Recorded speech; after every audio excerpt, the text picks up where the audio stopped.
Greetings, YouTube. This is Yvette, and welcome to our channel. You know, we're always serving the Lord and just thanking Him for His goodness, and I just thank God for His blessings and His mercy.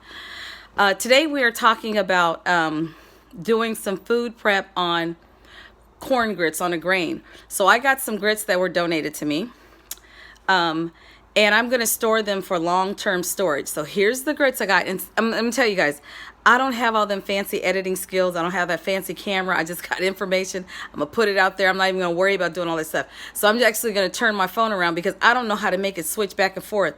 It doesn't have a button to do that. Not on this type of phone. Anyway, here's the corn grits I was talking about. So this is, what, 5 pounds? Yeah, 5-pound bags. And so I've already put 15 pounds in the oven now, and this is the other 15 pounds remaining.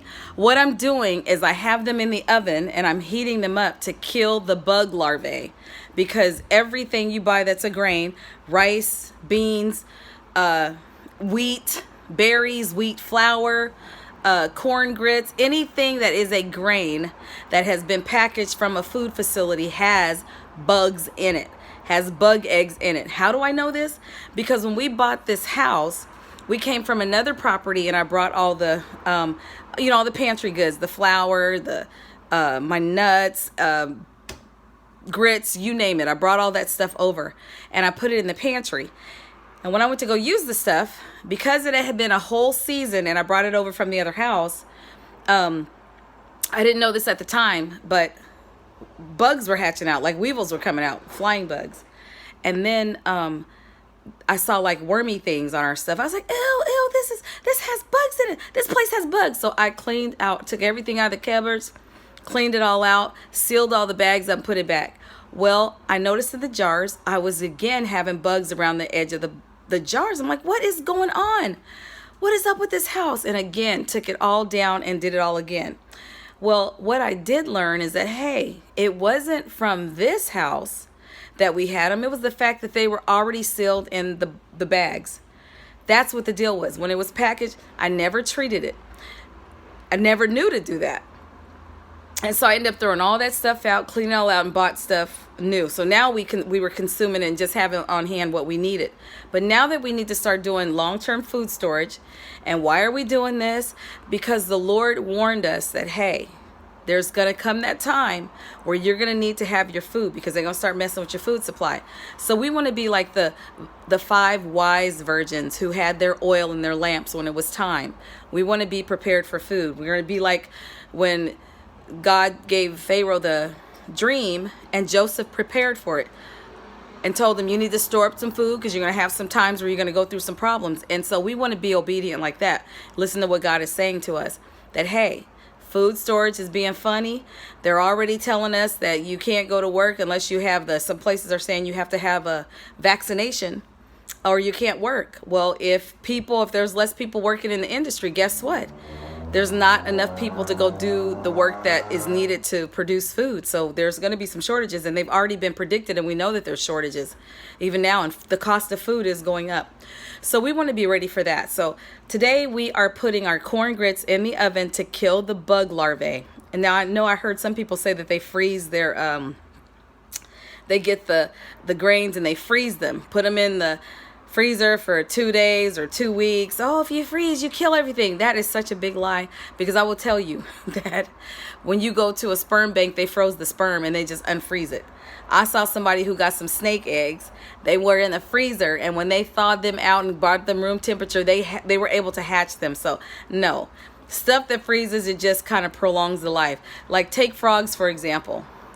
We lived in an area, and I don't care where we moved to, we had a hot tub. Man, they attract frogs, and I can't stand frogs. In the winter, you don't have to deal with frogs at all. But as soon as, because they go into like a hibernation. They literally freeze over the winter. If it's cold outside, they freeze. As soon as the sun comes back and it warms up, frogs revive. So I will tell you that freezing eggs or freezing your food does not kill the eggs. But what does kill them is this: if you kill them in the oven. So I have them in the oven baking for This is on 230 degrees. Now, I did see somebody on YouTube said they put theirs at 250 degrees. The only reason why I didn't do 250, because I know 250 will really cook your food and start cooking your grains, and I don't want my grains burned. So we're going to take a look at them now. So they're in the oven, and I have 2 racks. Because we have double ovens in this house, our stove is not as big, so I can't put a big pan in. So I actually have these in here, and I've been stirring them because we want to get the same temperature all throughout. We want to make sure we kill everything.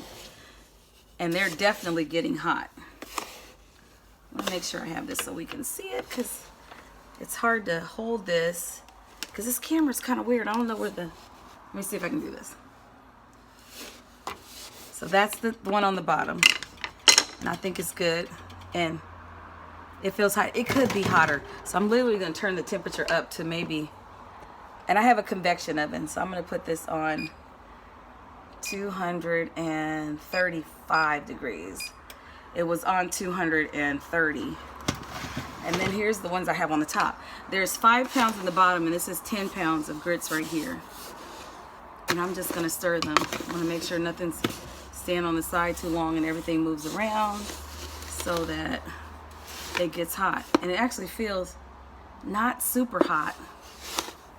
Not super hot. I want it hotter. So I'm gonna put that back in the oven. And I'm going to let that cook. And I just might go up to 250. I'm going to do 240 instead. Convection bake on 240. And I'm going to let that go for 30 minutes. I'm going to actually set the timer, because I really got to check this. But after we finish and we take them out of the oven, I'm going to bring them over and put them in this pan, which is a much larger pan that fits a larger oven. But they're going to go in here and they're going to cool off. And then when we finish, I'm going to store them in a bucket, a 5-gallon bucket that I got from another business that gave these to me for free. You can buy these yourself, but they're expensive and I don't want to do that. And then it has this cap that seals like a gasket. And so we'll put them in here and fill it as high to the top as we can, and then store that downstairs, and that will go into our long-term storage. But you do this for rice, for beans, for flour, for you don't have to worry about sugar. For wheat berries, any kind of powdered anything that you got. Masa flour. I have masa flour downstairs. I have to do the same thing for the corn flour. I like corn flour and I want to be able to save it. So we're going to store it for long term. And actually you should process your grains when you get them anyway, even if you're going to use them in the short term, because they have bugs in them. They really do. Okay, so there are some tips. You don't have to go buy these buckets yourself. You can go to an Asian restaurant. Believe it or not, donut shops buy things in bulk, and they come in containers like they're toppings. I was at the local grocery store, and because they get cake frostings that they buy from a place, they come in buckets like this. Go ask them, because they just throw them out. Go ask them for their buckets. And you know, they'll rinse them out for you, and you bring them home, and I have a big huge tub that I sterilize them and wash them, you know, really good, and then I wipe them out again before I use them, sterilize them. So you can do that. But people, we can do this. We need to be prepared. And I know someone asked the question, well, yeah, but the Lord is going to take care of everything we need. He is. He is. But when he tells us to prepare, he ain't taking care of that much. He wants you to do your part. He's not going to just make it appear because you didn't listen. When he speaks to us and he talks to us, we have to listen, right? He can tell you he's going to bless you to get a job, but it's not just going to come to you. You're going to go out there and go, look, aren't you going to do your part? Because by faith, we move. We have action. So I trust that he's going to take care of me, because I'm going to need his help surviving, and I'm preparing to be off grid. So I know we have a house that runs on electricity, but I have a stove outside that I got going on, and we got us an alternate heat source because we're planning for long term. Okay, blessings to you. If you have any questions, definitely send them. You got some ideas, because there's so much we need to be doing, but we're going to start talking about this, because these are the days when we need to be preparing. And this is the sabbatical year for the land. This is year number 7. So as of atonement, excuse me, we don't plant in the garden this year. So we're on God's calendar where we let the land rest. So next year, in the fall, we'll get to prepare the land, and we'll start growing again, planting some garden. Okay. All right. So that's just some vittles to ponder, and let's get working. Blessings to you. Bye-bye.